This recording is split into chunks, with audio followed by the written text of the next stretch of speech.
Good evening. The Ranter is back to go into yet another rambling diatribe of the news of the day. As of now, it is 12:27 a.m. on November 4th, day before Election Day.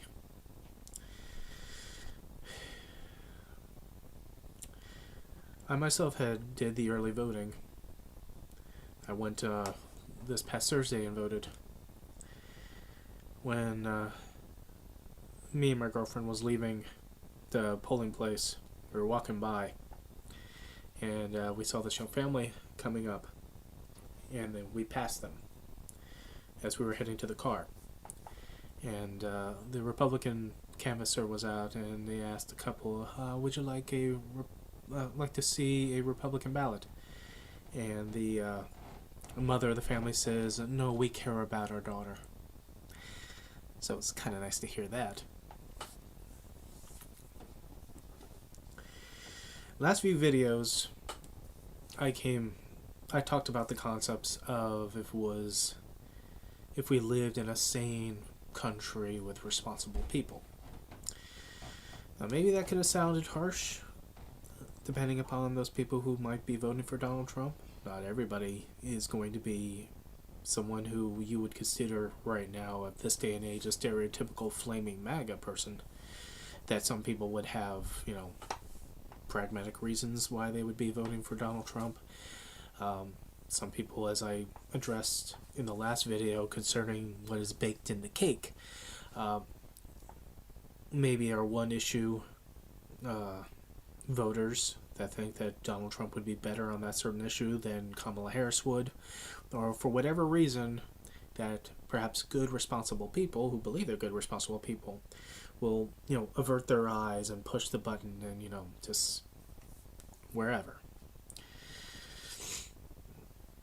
And those who are, flip side of the coin, are voting for Kamala Harris not just because they truly believe that she will accomplish the things that they want to tick off in their personal political checklist of what they want a candidate for president of the United States to pick up on behalf of them, but to the fact that Kamala Harris, regardless her virtues or her fallacies, she's still not Donald Trump.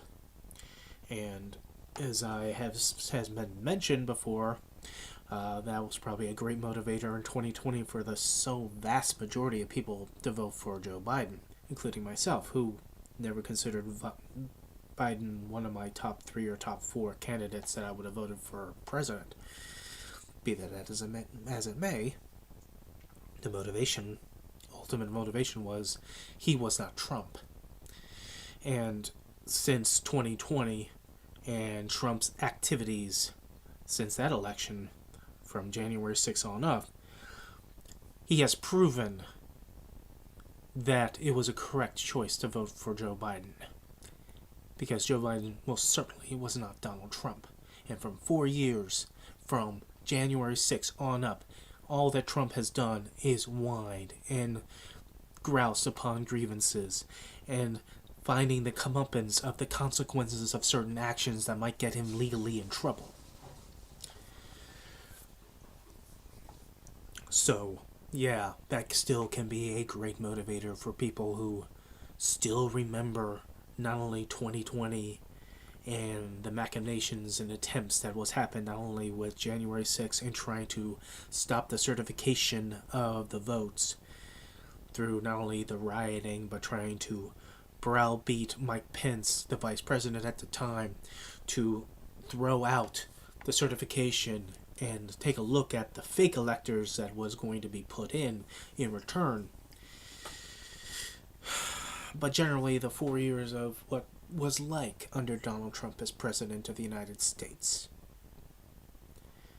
Now, in politics, it doesn't have to always apply to Donald Trump, but it applies in the cynical nature of the American body politic, is that they believe that the American voter, American citizen, have short attention spans, that we will most certainly forget about things like how it was actually 4 years ago when they bring out that tired phrase, oh, are you better off now than you were 4 years ago?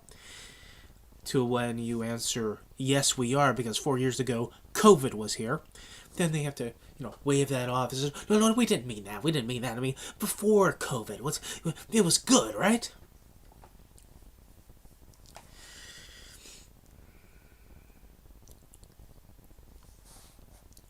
What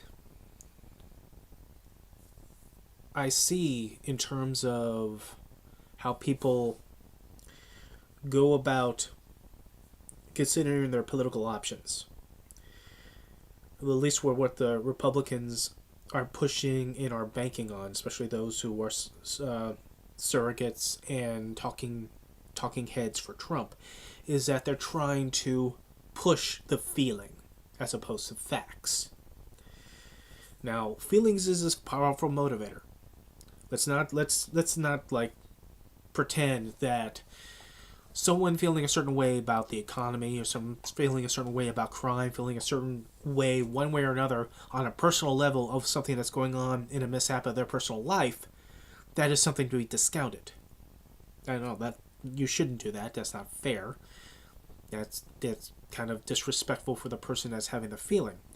However, one side that is banking on that negative feeling will coax that negative feeling, and that will amplify it, and then send that amplification out to other people who might like-mindedly feel that things are not as good as they should be or as factually are, because they are not feeling it. So if they're not feeling it, it certainly cannot possibly be that things are as good as facts and the numbers on the ground are actually claiming. That's why Trump surrogates and Republicans will harp upon when we were at the inflation at 9%, as opposed to where it is now in the, 2.1, 2.4% now.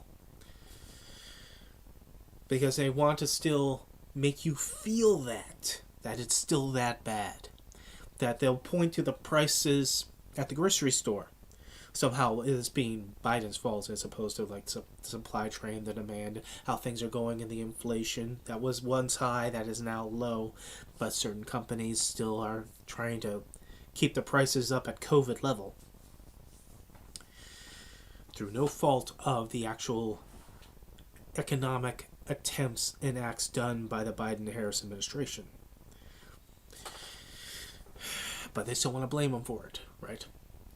Now that Biden is no longer there, it's now translated over that it's Kamala Harris's fault. Okay.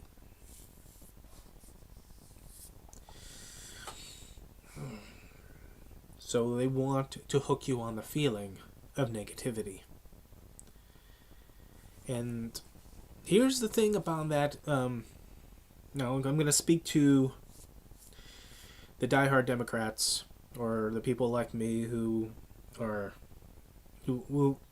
already, they're not on the fence here.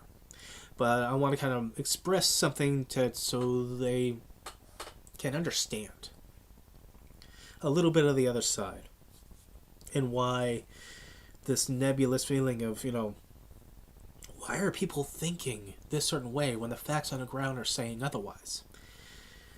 First of all, as I said earlier, Republicans are pushing on that feeling. They want people to feel that negativity. They want to confirm that negativity, that what you're feeling is right. This is totally what's happening. And the only person that could stop this is Donald Trump. They won't even bother to explain how or why. They're just, by the sheer force of will, Donald Trump will fix it. Yeah, he's going to fix it by tariffing everything that comes to this country 20%. Yeah, that will make things better. See, someone as rich as Donald Trump, yeah, maybe he can still afford those things, but the people that he is desperate to get the votes of, that he wants to bob their heads about how bad they're feeling, are the ones that are going to get pinched in the pocketbook over this. Because, yeah, we don't do much manufacturing in this country. Now, I can understand the, on paper, on paper knee-jerk of doing this idea, thinking it's a good idea of doing all these tariffs. It says maybe it would kickstart manufacturing in this country. Well, you're approaching it from the point of negative, where you are punishing the people, punishing the consumers, for the sake of trying to make people manufacture here. Elon Musk himself recently came out and admitted that the American people, if Donald Trump gets into office, they're going to have to expect hardships. Because even he understands that this will hit the American people, the consumers, all of us. Doesn't matter if you were wearing a red MAGA hat or a blue Harris hat. It doesn't matter. We're all going to get hit. We're all going to get hit because that is the process in order for things to kick over the way that they want. They hopefully want things to happen. If you want to think positively that this is actually something that is supposed to benefit the country in the long run. If you are telling the people, however, is that things are already an economic wasteland, that everything is destroyed because of Biden and Harris, then by logic statement, by logic alone, how could you therefore tell people that the plan is going to make it worse until it gets better? Now, of course, Trump won't say that. He's just going to, by day one, everything is going to be better. Better. Remember, in the last video, I talked about the idea of status quo. Depending on whatever side of the status quo you are on. When you're not in the office, oh, the status quo is a wasteland. It is, we're on the bottom rung. We're almost near a depression. It's going to be a depression if they maintain the White House, or if they claim the White House, or Harris gets the White House. Oh, it's going to be a total depression. It's going to be terrible. More people will be eating pets. Whatever the melodrama is going to come out at the next rally. Thank God, in the end. Maybe Trump, even if he doesn't win the election, will still do rallies. Because I think that's also a kind of self-medicating group therapy for him. Because all these people who are entertained by Donald Trump and whatever he says will cheer him. And that attention and adulation, that helps him. That makes him feel good. He doesn't have to live in reality. He can say whatever the hell he wants towards a fan base. For those who still stay there while he speaks. But those who still stay there, gives him the adulating attention that he needs, like a drug. Be that as it may. But admitting that there's going to be hardships in the plans that Donald Trump is enacting. I'll give Elon Musk the credit of having that moment of honesty. However, the flip side of that is it's probably not very prudent for his side to admit to that, especially given that you're already saying that we're at rock bottom. You're at rock bottom because of Biden-Harris. But in order for it to get better, we got to get below rock bottom, and you face some more hardships until we finally come back up. Sometime later. Nothing that Trump or any of his multi-millionaire, quasi-billionaire friends will ever feel. And certainly the regular American folk won't give they don't give a shit about. Certainly Trump doesn't. But I started to say about status quo before I went weaving. When you're not in office, status quo is terrible. It's awful. It's a wasteland. It's going down. When he comes into office, or if a person's already in office, status quo is we're not getting any worse, so we're only getting better. It's all up from here. But it's the same status quo. Nothing has changed in that status quo. It's just the interpretation of one side politically and the other side politically. Or when both sides switches, then all of a sudden the status quo, that was totally terrible on November 4th. If the person gets into office on November 5th, that same status quo that he doesn't do anything about, oh, see? Look what I'm doing. So I'm improving things already by sitting here, spinning around in my chair, because I'm back in the White House. Yay. You all should thank me. Make me a saint. Give me a Nobel Prize. Or something to that effect.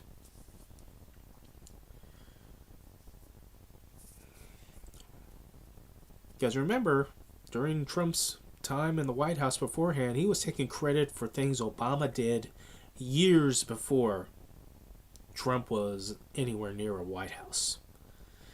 But he was taking credit for it. Much like how Republicans take credit for, the benefits that their district is getting from like the Inflation Reduction Act, and self-congratulating themselves for it in front of news people who then say, well, wait a minute, you voted against it. Why are you taking credit for something you voted against it, that you were opposing? And then having the, flip it around and, fake news. So this is, again, the last rant of the rant's rant prior to November 5th. However, November 5th is going to go, if it even ends on November 5th.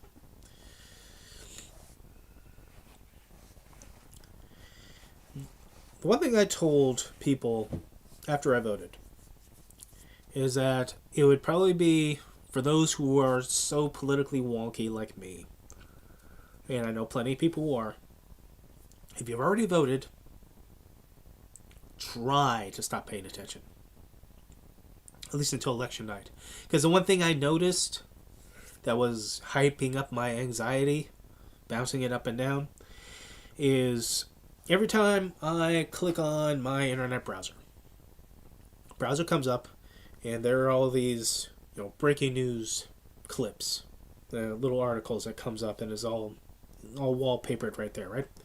So, hour 1, Trump takes the lead in 3 battleground states. Holy shit, right? Hour number 2, Kamala Harris gets a big boost in early voting. Oh, yay! That's sweet. Hour number 3, Trump overtakes Kamala in Pennsylvania. Hour 4, Kamala Harris regains a lead in 3 battleground states. Hour 5, hour 6, hour 7, etc. You're writing this, if you really are paying attention to the point of it being something that could be actually harmful medically, you're riding this wave of anxiety of either one side or the other, because both sides are hyping themselves up, and the Trump side is already have begun the game of they're trying to steal it. Election fraud. Look what they're doing in Pennsylvania. Look at it. It's fraud. Oh. They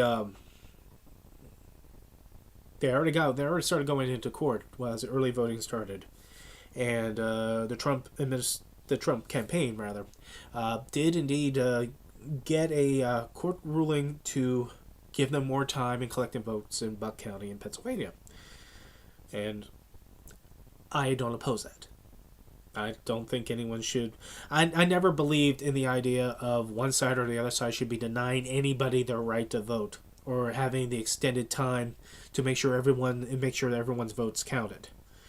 See, no, flip that around to like blue counties and blue districts, especially high populated areas, and it's like as soon as election day is over, Republicans and Trump is like, no, stop counting, no, it's done, stop counting. It's very illegal that you're still counting. Stop it. We saw that 4 years ago. See, one of the things is, again, when they think that we have short-term memory loss, that we forget the Trump era, that it was supposed to be this gilded, beautiful time in our history when it clearly wasn't. But they will use events that happened during his Trump administration to be the excuses for some of the things he says, like, the enemy within, and, teasing the National Guard or the military, and they claiming, oh, he didn't mean, like, political adversaries, like Adam Schiff or Nancy Pelosi, or the radical leftists, as they call Democrats, as he calls Democrats the scum of the earth. And no, he didn't mean any of that. He meant the rioters. as I mentioned last video. The rioters. You know, the ones that burned down the cities. Burned down the cities. Was there a city completely burned down? Oh, I didn't mean, a whole city. It was like a street, but, it was burning. Okay. Alright, they go back to the George Floyd protest / riot. They go back to that. If that is their excuse for, or their explanation as to why he said the enemy within, then that was 4 years ago. We haven't seen anything like that in the past 4 years coming from the radical left. So, why are you worrying about it now?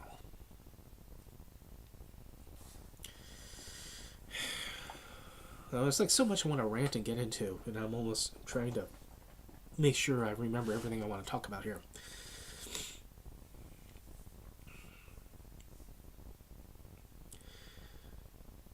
I do wonder about those who are going to be voting for Trump, who really are going to be doing it because who are really going to close their eyes and block out their ears and block out their mouth and nose because they don't want to see, hear, smell, or taste anything that Trump is doing lately in order for them to justify in their own mind, heart, and soul to vote for this man. He is disintegrating in front of your eyes. And do you really want that to be your president of the United States now? Are you just going to look at pictures of him 2016 and think that's him now? See, Trump is no longer an unstable element that we do not know anything about. Trump, we know him now. We have seen him. He is a Shakespearean villain that does soliloquies of the things that he wants to do. He tells the audience while the play is going on, while the players pretend not to hear them talking to the audience, talking about all the evil deeds that he's going to be doing, and these people are fools. It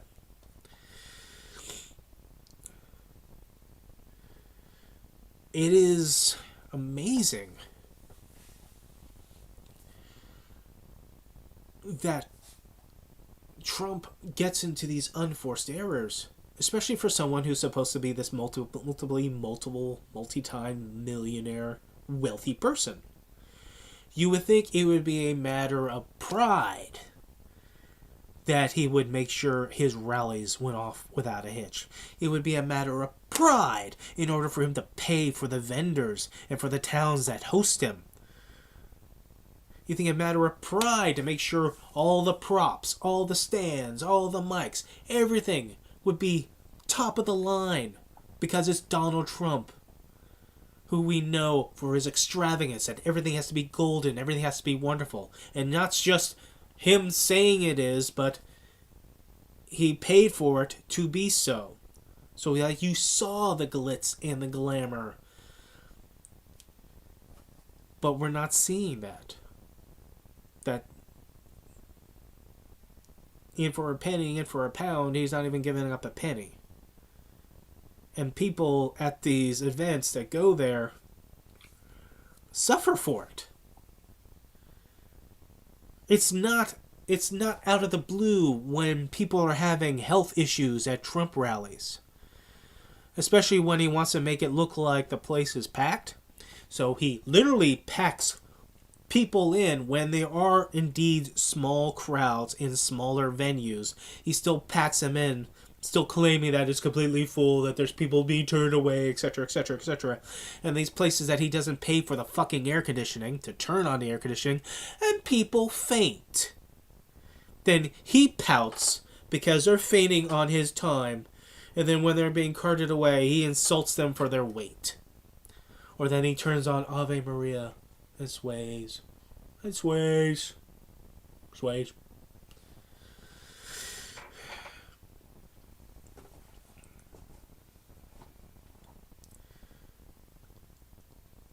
One of the things that people have a problem with, especially for those who are critics of Trump, and they hear from critics of Trump, so they don't want to constantly hear about everything that Trump says or do, because everything, like I said earlier, was baking the cake. So they don't want to hear all the bullshit that Trump does when they're supporting him. And they certainly do not want to be questioned about it as to how could you possibly be voting for this man. They don't want to be questioned that. And certainly don't want to have the personal responsibility to explain the logic behind doing so. So they will just double down on whatever he's doing. So how are you going to explain when he pisses and moans how a mic is not working? Because obviously he's not paying the people, and he's proudly saying he's not going to pay the people. So props are going to break down because it's not being paid for. Gee, logic.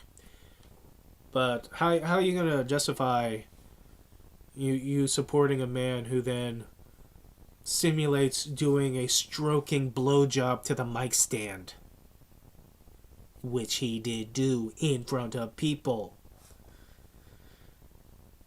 How do you justify anything he says? I mean, we can go down a laundry list, but it's so many. Your brain gets desensitized. Maybe that's the answer, that you just get so desensitized that it doesn't matter. Just vote for him, but shut anything off, and just hide in the house until it all blows over.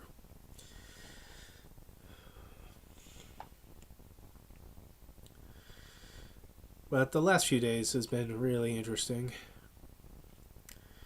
More and more people leaving his rallies a few minutes after they start. People get stranded. Now that's happened more than once, where Trump goers get stranded, that they no longer have buses taking back to their cars. Because a number of these events are actually far away from where they actually park their cars. So they bus them in. But they don't pay for the buses to take them back, or there's only a limited amount of time. The buses run and then they just fuck off and leave them. And I don't see Trump doing anything to help that. So people, quite literally, people will be walking in the desert at night for 3 miles to get back to their car. And you want to support someone like that. Let me know when Kamala Harris and her campaign just says, fuck it, and leaves and abandons the people at her rally. That will be an interesting time if you can actually find that.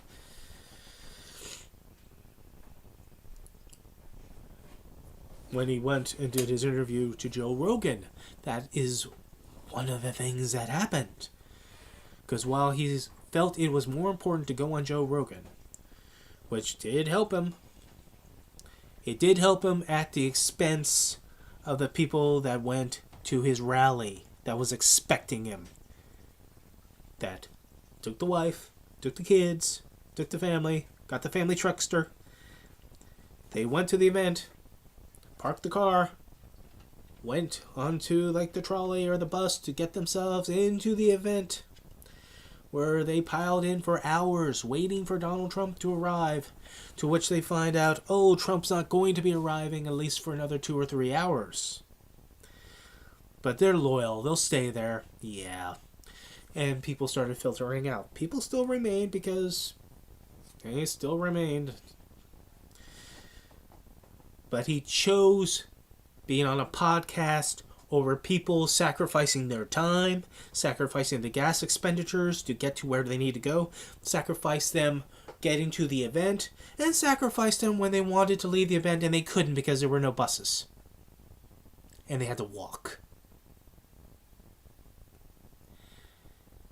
Explain to me why that is such a benefit, that is something that you will excuse and condone and turn a blind eye to when you go and vote for him. That regular people had to suffer because he wanted to be on a podcast and get, verbally filleted for 3 hours.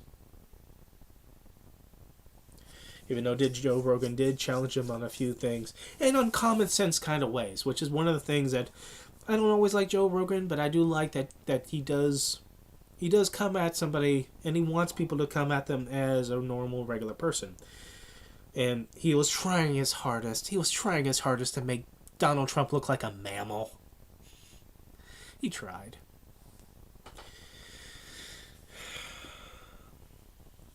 But yeah, that personal level of arrogance, smug selfishness, that he doesn't have the thought in his head of regret of what he did to his people.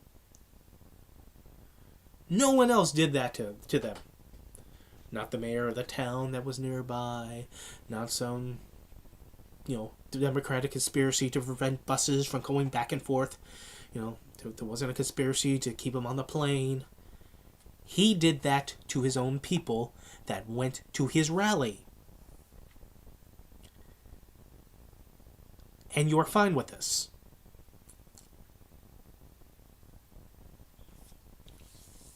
Maybe it's, hey, if it doesn't happen to me, it's fine. Maybe it's something like that. I'll give you the benefit of the doubt that that is not the case. I will not go that far in my own anger and pettiness and just assume that of you.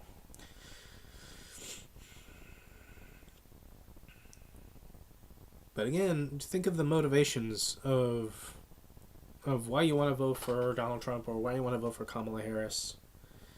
If they're moral justifications, if you think for yourself. And I'm gonna say this, and this is me being trying my best to be in the middle ground as possible. If you absolutely think that Donald Trump is the best person in your personal point of view, vote for him. Do that. Same goes for Kamala Harris, if you feel that need. Because here's the thing about that. At least a direct vote for Donald Trump, for whatever motivations you have, is an honest vote for Donald Trump. Vote for Kamala Harris, honest vote for Kamala Harris. You got what you're looking for. You're not going to get everything out of anybody, but you got enough that you're going to vote for this person. I saw this thing right before I recorded. Pete Buttigieg talking to 25 undecided voters, and this is a great concept where it's called outnumbered, I think, where the guest speaker is surrounded by people who either are politically opposing or are undecided, and Pete Buttigieg went into this environment and talked to these people, and really at the end influenced people to stop being undecided. Some went to push for Trump. Many of the people who were undecided went for Harris because of his performance and his explanations. One of the people that he was speaking to was this very intelligent young lady who was going to vote for third party, is going to vote for Jill Stein, because she is very big on the environment and she's very proactive about the environment. Now, he tried to explain to her that Jill Stein is not going to win. That ultimately a vote for Jill Stein or anyone else is tantamount to a lost vote from Harris and a plus vote for Trump. She's still voting third party after the results of this. So it didn't. She's on a mission, and it didn't change her mind. But that's the way she's going. Fine.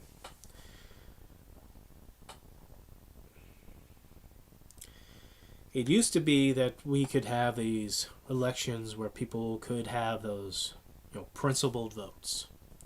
If they don't like the two-party system, they'll go third party. We had the Ross Perot's, we had the Ralph Naders, we had the Jill Steins.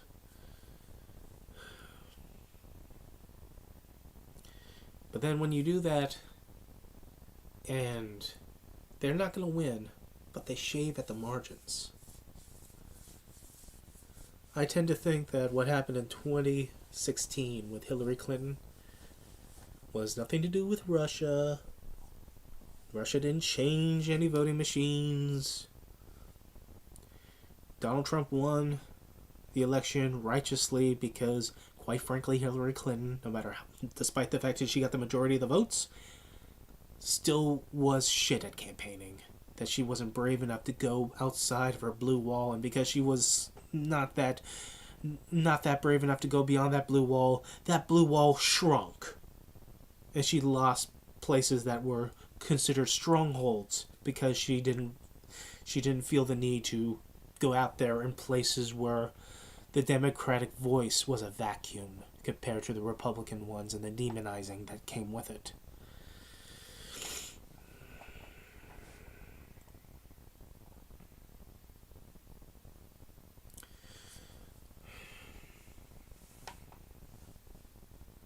But one of the things I had noticed is that regardless, the certain states and certain districts in the states where Hillary Clinton lost, she lost because there was a margin of sliver that was taken out by Jill Stein.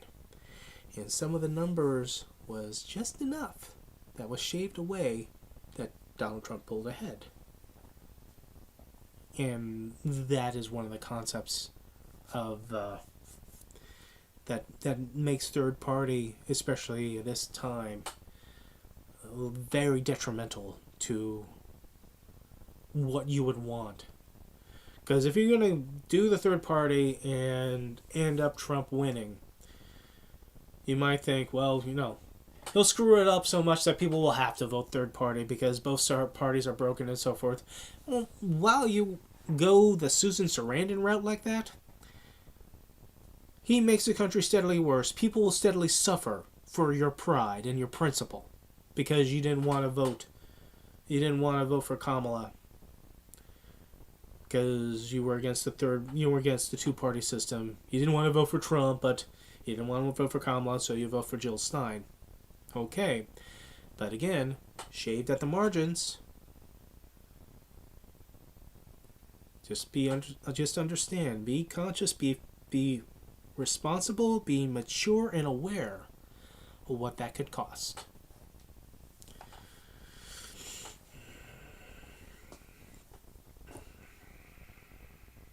There's so many things I want to get into. So I'm probably going to go an hour. So bear with me. I want to talk about the MSG, rally that Trump did. The one that reminded people of 1939 and the Nazis and discourse.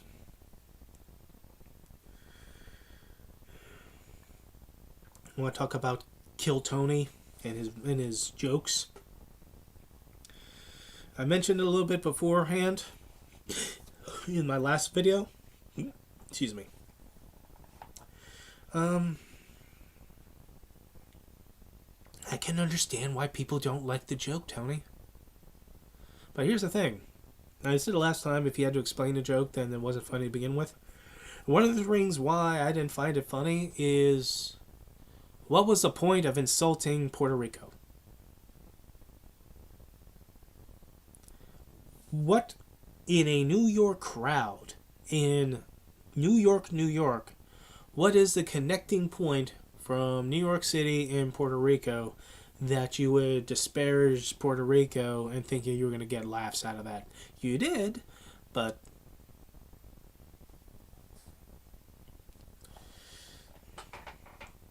Kill Tony has had, he's a roaster comic, so that's the type of comedy he does. I just don't think that was a proper venue for that, especially when you're in a position of trying to assist Trump and trying to open his ever shrinking base. You try to open things up by insulting a segment of the population. A segment of the population, I might add, that are not immigrants, that they're not migrants, they're not from another country. Puerto Rico is a United States territory, they're American citizens, and oh yes, they vote. Some of their highly popular celebrities like J-Lo and Bad Bunny, well, you got them politically motivated to go for Harris, and their audience that are in the millions on social media, they have a platform for them to go, hey, these people are full of shit, vote for Kamala Harris. Good fucking job, moron. Because you want to get some of these yokels who do not know that Puerto Ricans are Americans to laugh. Because you're thinking you'll superimpose Puerto Ricans with migrants. Because everyone who speaks Spanish, they're all the same, right? Because like I say, last time, either Tony didn't know his audience, or Tony knew his audience. But let's translate from that atrocity, that bullshit, and the other things he was talking about also was fucked up.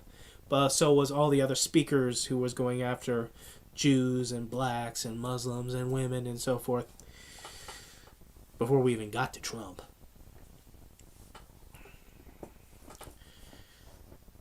But then let's go flipping the scale onto Joe Biden, who inartfully, decided to critique that by calling people inartfully garbage who liked the joke. I mean, I'm going to paraphrase what he said, that if anyone laughed at that joke, they're garbage. And the pearls are coming out then. Pearls are getting clutched on the right side. On the right. Oh, that was not very presidential. How could he say that? Oh no, everyone, basket of deplorables.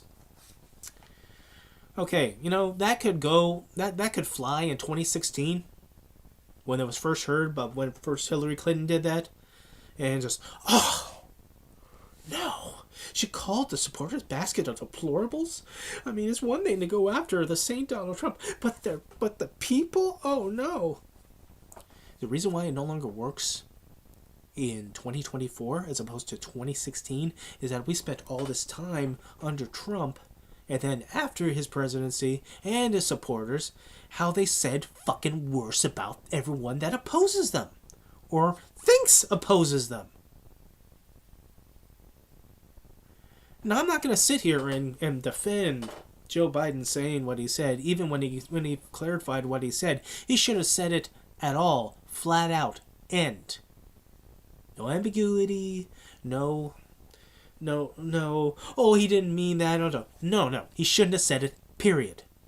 This close to the end, no, fuck that. He shouldn't have said it.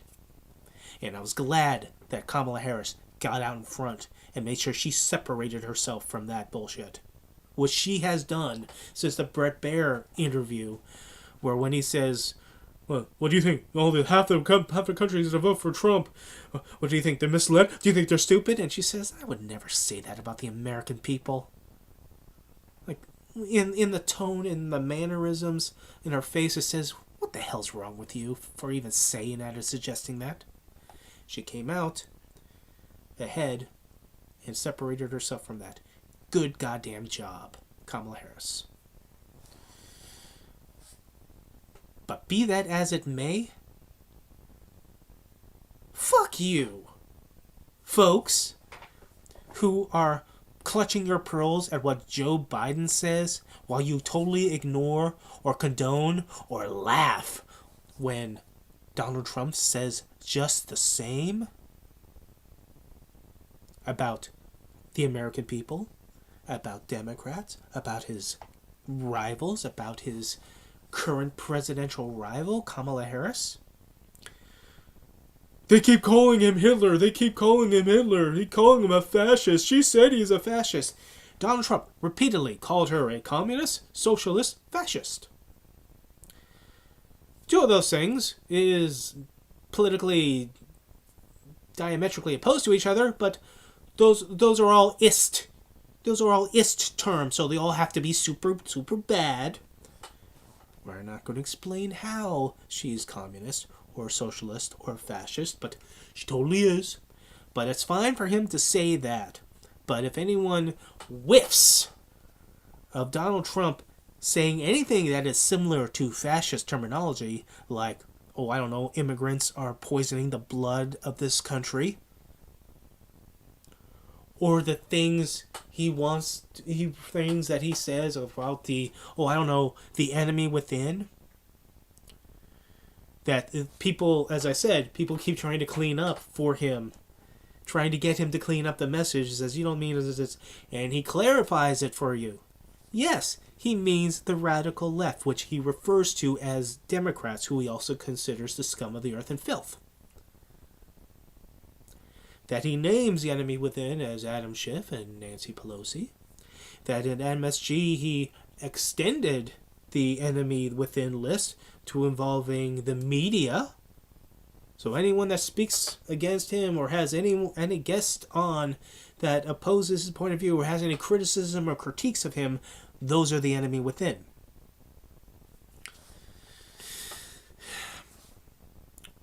So I guess when he becomes president, he really, really, really wants to have that state TV thing that Uncle Vlad and Xi Jinping has and North Korea has.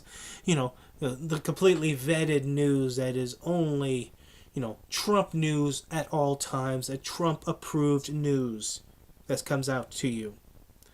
Like Saddam Hussein had. Trump wants to be your Baghdad Bob. And you know what? God damn it, he is. Because when he says that no one leaves his crowd, that everyone stays in his crowd is always massive, no one leaves, everyone's always funny, no one goes to her crowds, no. He says this, and the camera pans and people are leaving. There are holes, there are empty chairs here and there, but Baghdad Bob Trump is never going to acknowledge reality. So, no, that doesn't exist. No. And the sycophants are certainly not going to contradict him on that, or sir, that's not quite true, because then they'll be stupid. Like his generals. They're stupid. They call me a fascist, they're stupid. They didn't do what I want them to do, so they're stupid. At the same time, he only hires the best people.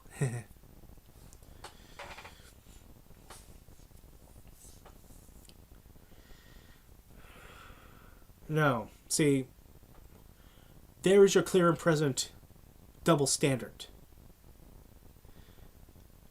If you want me to admit that what Joe Biden said was not presidential, yeah, it was not presidential. He shouldn't have said it. It's detrimental, not only to Kamala Harris and her aspirations of becoming president and continuing the line from Joe Biden, even though she is going to diverge because it will be her presidency. Still, nonetheless, him being as president right now and him saying that gives a lot of flack and a lot of fire for people who will just take not only his words or even his clarifications of what he meant and run with it in these last few hours. If it matters at all. But at the same time, none of what Trump says, none of that is not presidential. Because he was also president. And he said the same shit while he was president.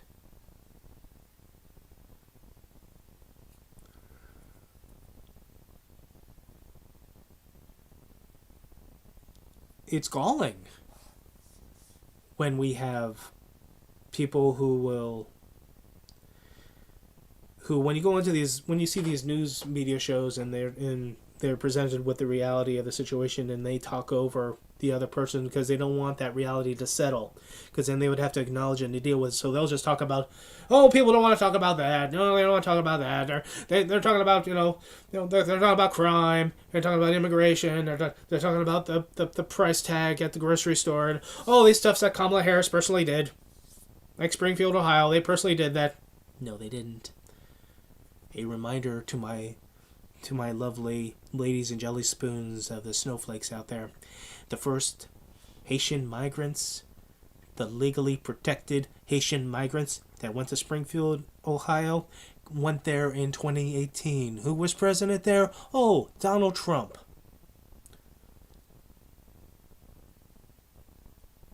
But thanks to the Biden and Harris administration and their policies, they're eating the dogs. They're eating the cats. They're eating the pets of the people that live there. No, they're not. No, they're not. Well, we're going to say it anyway. I mean, J.D. Vance pretty much admits that it was bullshit, but he said it anyway because it strikes up a conversation about immigration. I'm not going to go into the bipartisan bill because, why? We know what happened. We know what happened. It's an example of anything that could have possibly been improvement on the whole concept of the border and immigration gets cast aside because Donald Trump wanted it to be a bitching point for his campaign. I'm not going to mention that further. Just leave that alone. Baked in the fucking cake.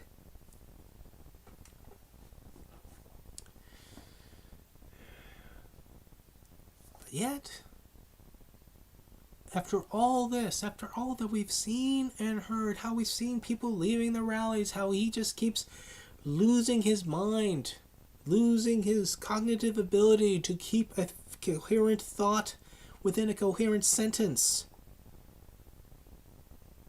I would hate to be a stenographer if he ever was testifying for anything, because the run-on sentences... I mean, I might have arthritis, I might have carpal tunnel syndrome. I would have it in both hands if I was doing this, trying to follow his breadcrumbs of his weave. And yet, he has a good chance of becoming president again.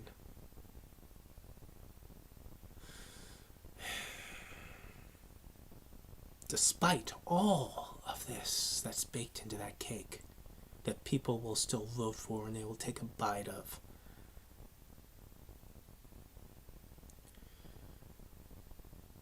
Last time around, in 2020, I wasn't feeling confident about the re-election as didn't feel confident now. Because I was worried about Joe Biden because I thought then and he was in decline.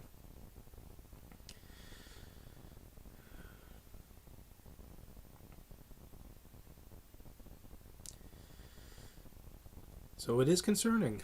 You get this close to the hour of the wolf. And you think of all the antics, all the machinations, everything that has gone on. And you think, how could people vote for that? Look at what he has said. Look at what he has done. Back then in 2020, you had the examples of him being president. Of the things that he tried to lie and obfuscate and obstruct.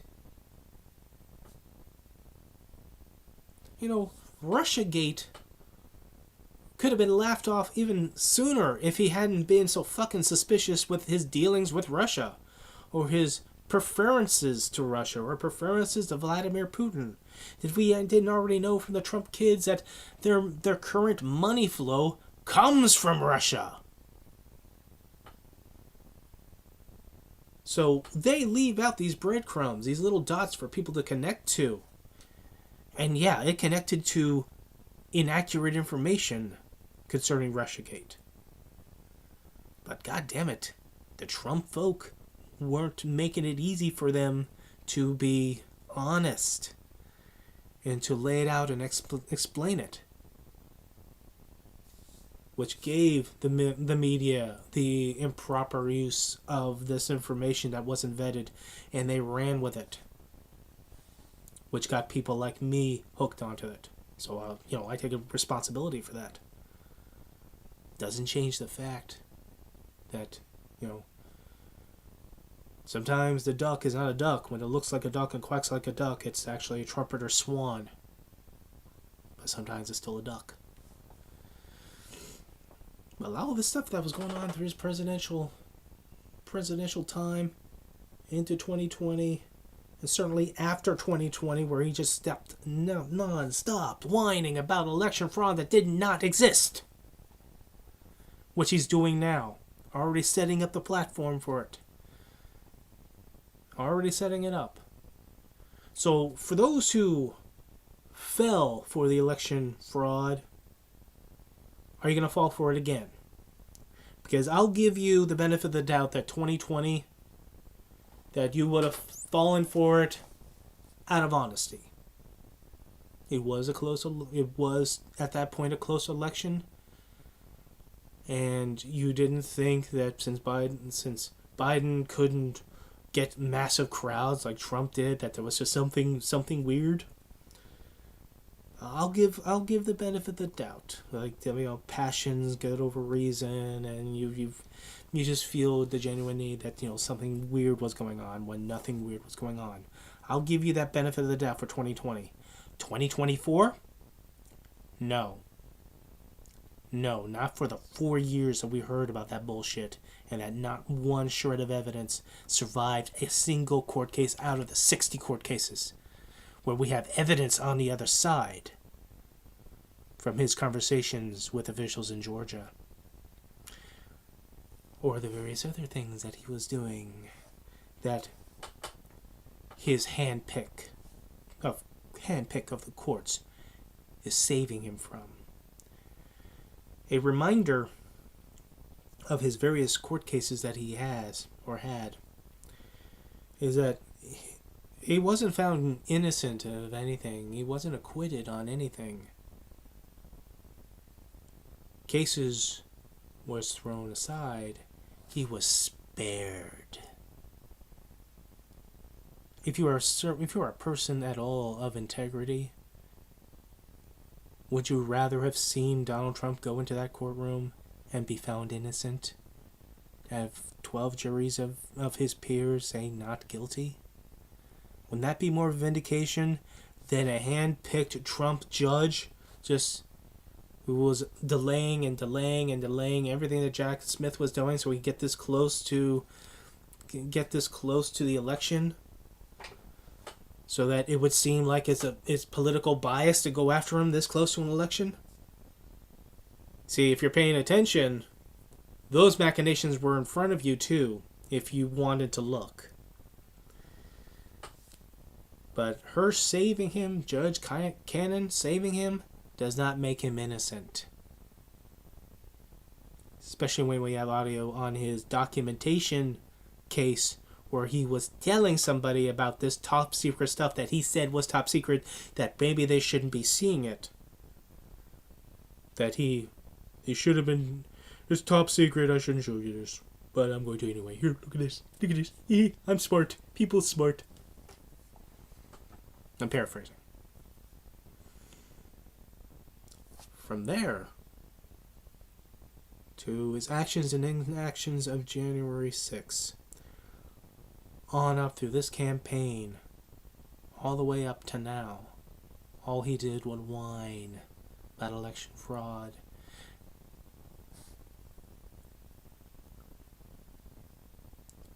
And with everything you've seen, heard, tasted, smelled of Donald Trump, you're still going to push the button? You're still going to fill up that circle?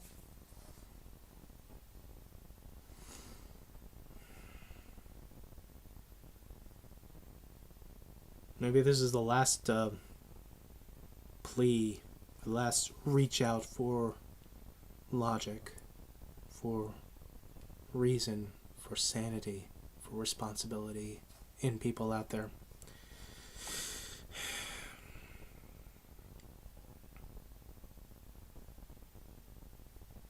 He dishonors your support. He belittles your support. You spend the time, the money, the gas to go to his rallies, and he doesn't care enough about you to show up for hours later because he needed to do a podcast. But you'll understand, right? If you heard the song and dance before and you decide to leave his rally, he will deny that you ever left. Your opinion doesn't matter. Your opinion of what he says doesn't matter. He demonizes migrants. He stokes your fear of migrants.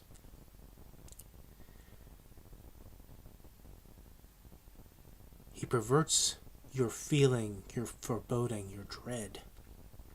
He uses that so that you can support him, claiming that he's the only one that can save you.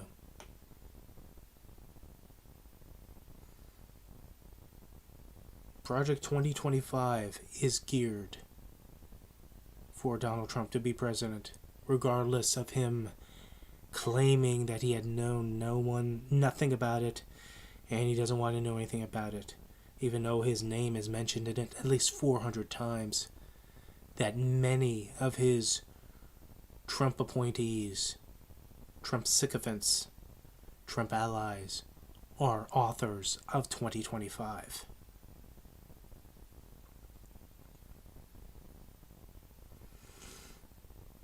He will leave you stranded at his rallies. He will cramp you into rooms, into these arenas, trying to cramp you all together so it looks like a larger crowd, and then mock you when those venues don't have air conditioning and you faint.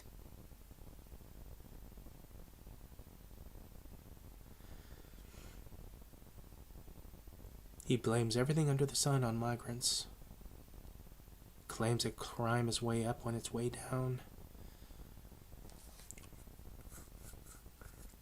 stoking your feeling of negativity of what's going on in this country, amplifying that negativity in that feeling so that you can ignore facts. Just go on your feeling. Get hooked on that feeling. So if he becomes president and the status quo remains, he'll take that feeling and go, look, nothing's changed, nothing's worse, so it's getting better, right? The very same thing that's happening right now. If it happens, continues to happen, there's no real improvement, he'll say that there's improvement. He'll expect you to believe it because he'll try to take your perceptional feeling. Because the one thing Trump is good at, he's a savant at perception. He knows, as someone who's been in TV, that perception is reality. And if he can make you feel, then it'll make you distrust facts, distrust numbers, distrust news reportings, distrust the words of experts in various fields of economics, social reform, politics. They're fake news. Trust in me. I'm the only one. And that in and itself is autocratic fascism. The totalitarian control of everything.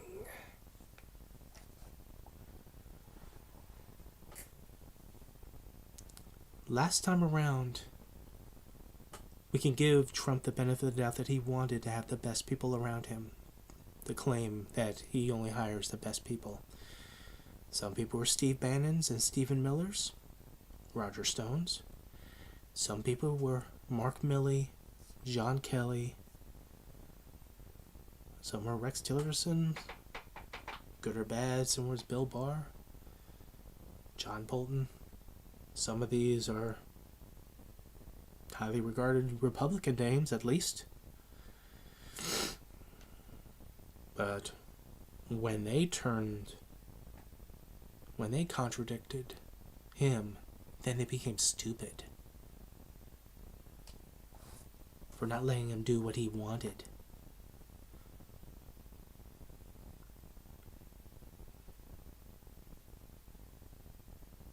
I'm not going to say I understand why there are certain articles that certain segments of the Muslim community is supporting Trump. I'm not going to try to understand that. Because for his history as president, as a candidate president going back to 2016, he made himself no fan or friend of Islam. He wanted to have Muslim bans, and he got it. And Rudy Giuliani outed it on national TV. He said he wanted a Muslim ban, but we couldn't do that, so we say only ban people from certain countries that are problematic, which was the countries that had Muslims in it. So they got a legal workaround for that.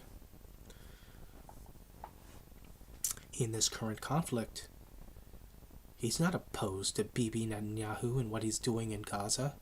In fact, he wants Netanyahu to finish it so that he can move on, because it looks bad. It looks bad. Finish it means finish what is tantamount to a genocide.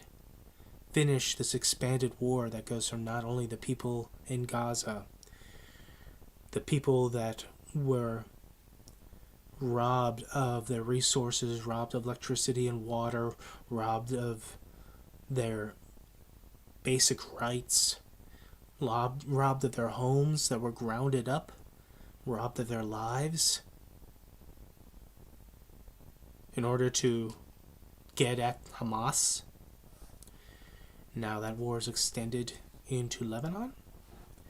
Now that war has gone back and forth and little snipes between Israel and Iran. And Donald Trump is wanting Bibi Netanyahu to finish what he started so it can be ended quickly. I'm sure there's nothing truth to the reportings that he told Benjamin Netanyahu to not make any deals before the election. I'm sure he never said anything like that. Not like the border deal or anything, to not give Biden a win,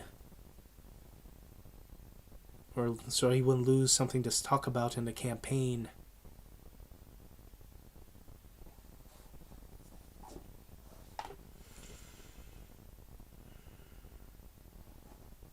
He moved the embassy from Tel Aviv to Jerusalem, and on the same day that caused upset and riots among the Palestinians. Didn't care. They're there.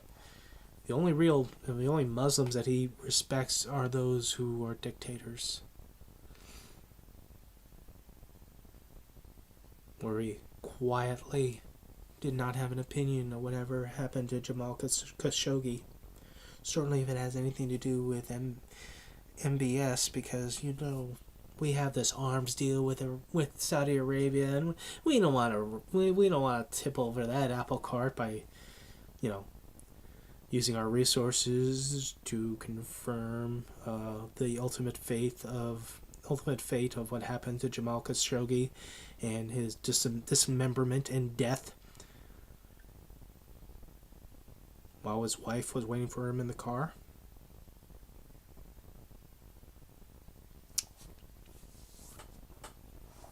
So, forgive me.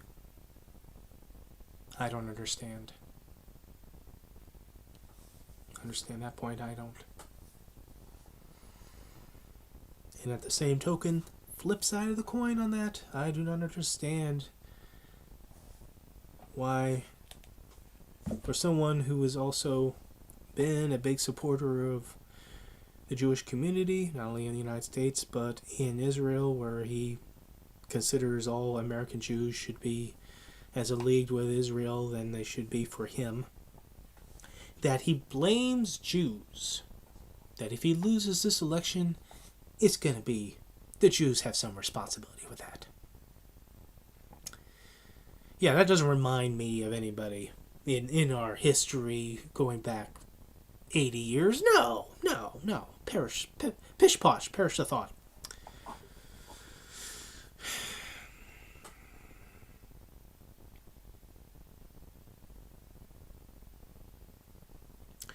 He's going to protect women whether they like it or not.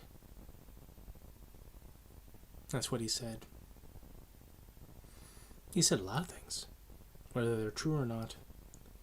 None of them are presidential. However, Joe Biden says something unpresidential. How dare he?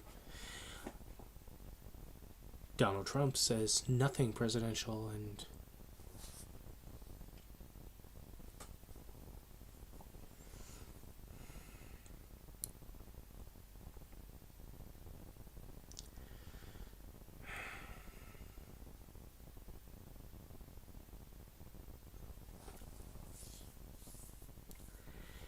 Let me turn in these last few minutes, because I'm already going an hour. Let's flip it over to Kamala Harris.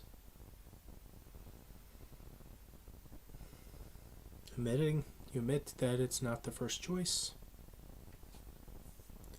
It makes sense since she's vice president.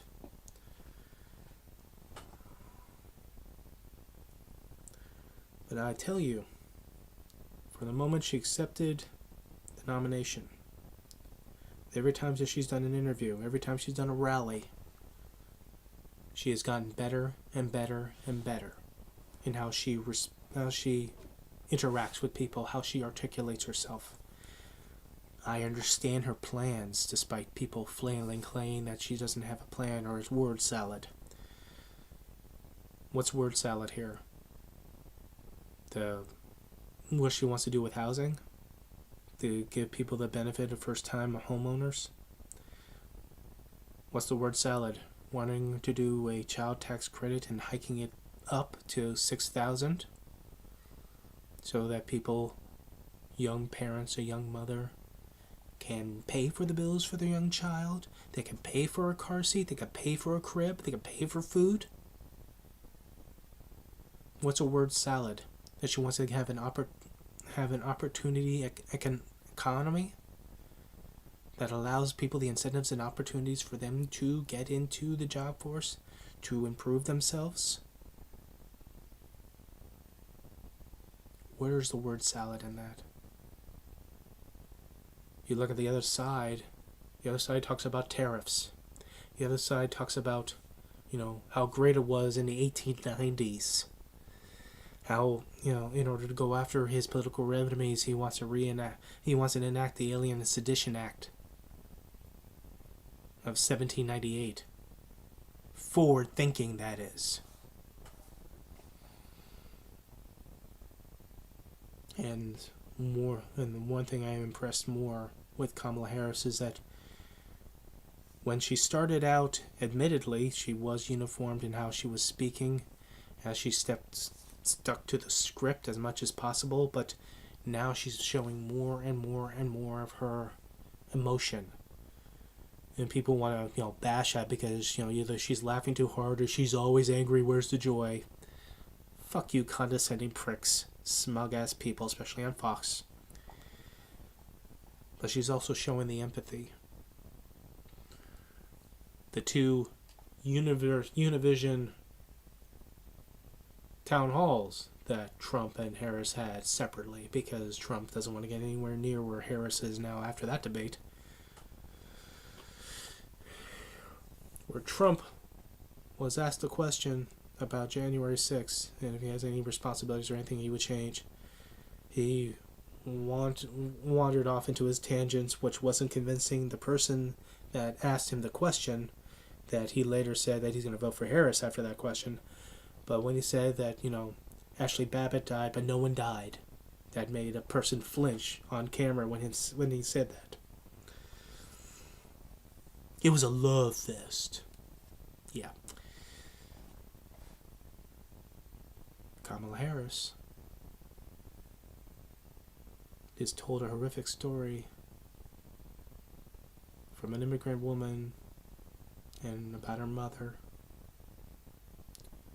And at the end of the town hall, Kamala Harris went right to that woman as the cameras were turning off, holding her hands, speaking to her privately, as an impromptu moment. She felt the need to reach out to that person. The only time Donald Trump reached out for anyone is as long as they are useful as props. Like, for instance, hugging the jacket of the firefighter on stage in the RNC, when the jacket of the firefighter that died at Butler when Trump was shot at. Well, how useful of a prop that jacket was. He couldn't bother to call the widow, right after that occurred, when Her husband died. Next day, couldn't possibly call her. Joe Biden tried, but out of respect of her husband's politics, she refused to call for Joe Biden, her choice. But Donald Trump didn't call the person that died while he got back up, with his lifts out of his shoes, flying out of the place, and him getting up and going, fight, fight, fight. While everyone was cheering and him saying, fight, fight, fight, the guy was fucking dead behind him. But yeah, everyone cheer.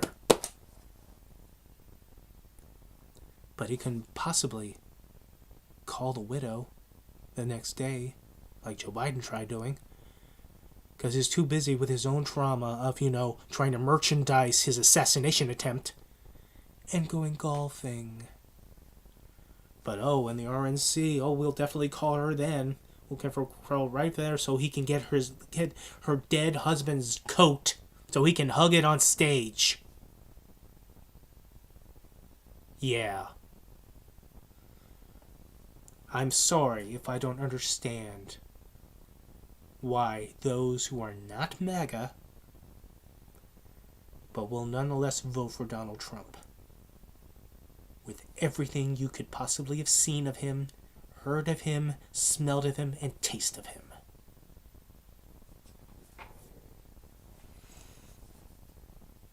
Kamala Harris is showing that she is the person of the moment. That doesn't necessarily mean that translates into her winning.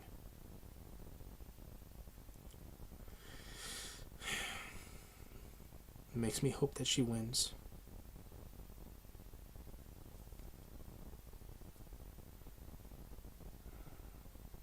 Because, like 2020, regardless of your opinion of Kamala Harris, she is better than Donald Trump.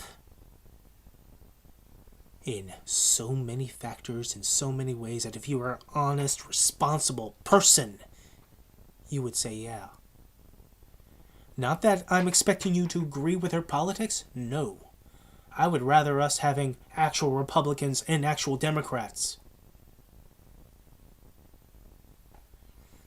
And actual Republicans that vote for Kamala Harris are not voting for Kamala Harris because of her policies. They're voting for Kamala Harris because they don't want to vote for Donald Trump. The same goes as Harris or Nikki Haley voters who came out and says they're Haley voters for Kamala, and Haley tried to stop them.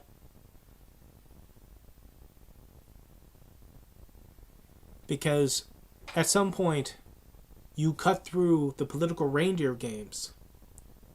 You try to at the hope of saving your country. I know that sounds dramatic, but in hopes of saving your country, you want to stop the crazy train. And if stopping the crazy train is a vote in a Democrat that could finally end the presidential aspirations of Donald Trump, get your Republican Party, maybe give them another moratorium, and them rethinking this whole MAGA thing, and rethinking, fawning over Donald Trump, as opposed to fawning over the United States of the government and serving them as opposed to one person? Or maybe, I don't know, getting back to the good old days of the Republican Party versus the Democratic Party. They can vote for Kamala Harris, get her back in the White House, and then oppose her 100% afterwards. And that's fine. That's not a betrayal for them. Because for the sake of the country, for them if they believe it, Kamala Harris being president is better than Donald Trump being president. And if they are willing to sacrifice for the long-term benefit of us going back to a normalcy, as opposed to making the Trump era the normal thing, and therefore goodbye to wherever we had, especially before January 6th, then they will bite.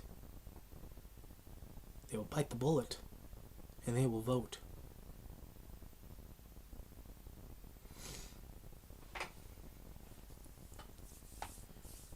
I had a thought.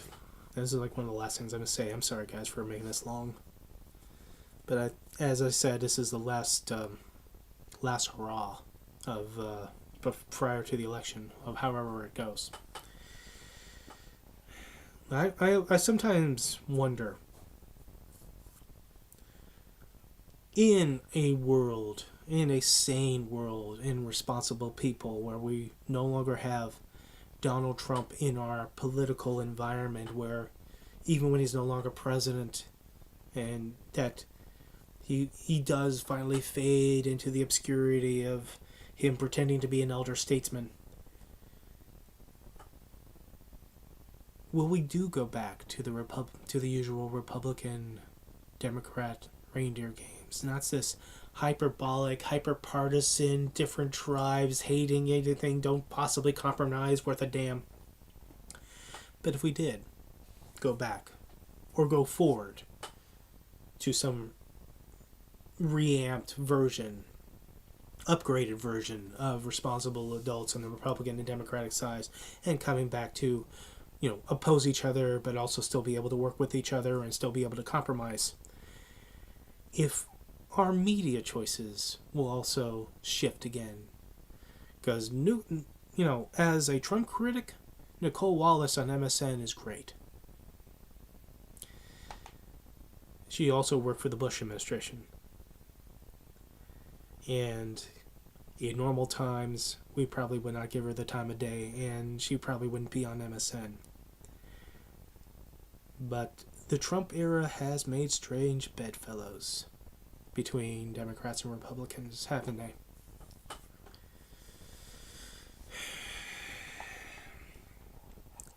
I voted for Kamala Harris.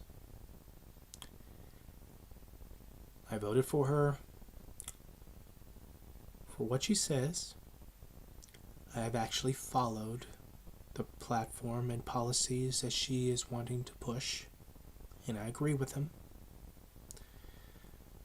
I think there's a lot of work to do, but I think any candidate, there's always going to be work to do, especially depending upon how the configuration of this government will become after the election.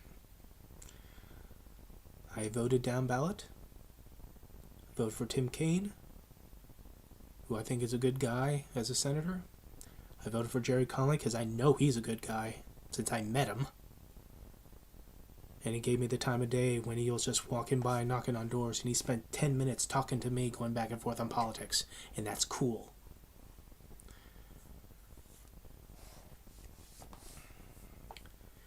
I encourage those who are voting for Kamala Harris, please vote down ballot. Because, once again, for those who question the validity of the 2020 election, I must humbly remind you, ladies and Jellyspoons, is that if it was really, really a rigged election, that they flipped it for Biden over Trump and it was rigged, they would have rigged the down ballot. Because who in their right mind would have a president win but have the slimmest of majorities? So they couldn't possibly get anything done. But that's logic. That goes against the feeling of it got done stole. It was stole. It stole. Where? Be responsible adults and follow that logic, please. And admittedly, the main point of voting for Kamala Harris, beyond the fact that I agree with her policies, she's not Donald Trump. If you do not like Donald Trump and you want to get back to normalcy of Republicans and Democrats, voting for Kamala Harris will get you there. Even if you oppose everything that she wants to put together, still support her. Still support her at least getting to the White House. Because at least you'll have an honorable political adversary as opposed to just honorable political ally that dirties and defames your name and defames your support because you supported him. Whatever he does in the White House, tarnishes you, making people around you go, why? Why did you vote for that? Look at what he's doing. Why'd you vote for that? It will be easier to explain to people why you voted for Kamala Harris than it'll ever be for voting for Donald Trump, given everything he said and everything he done in the past 4 years and the past 4 years before then. The ranter rants because he really wants his voice to disappear on him.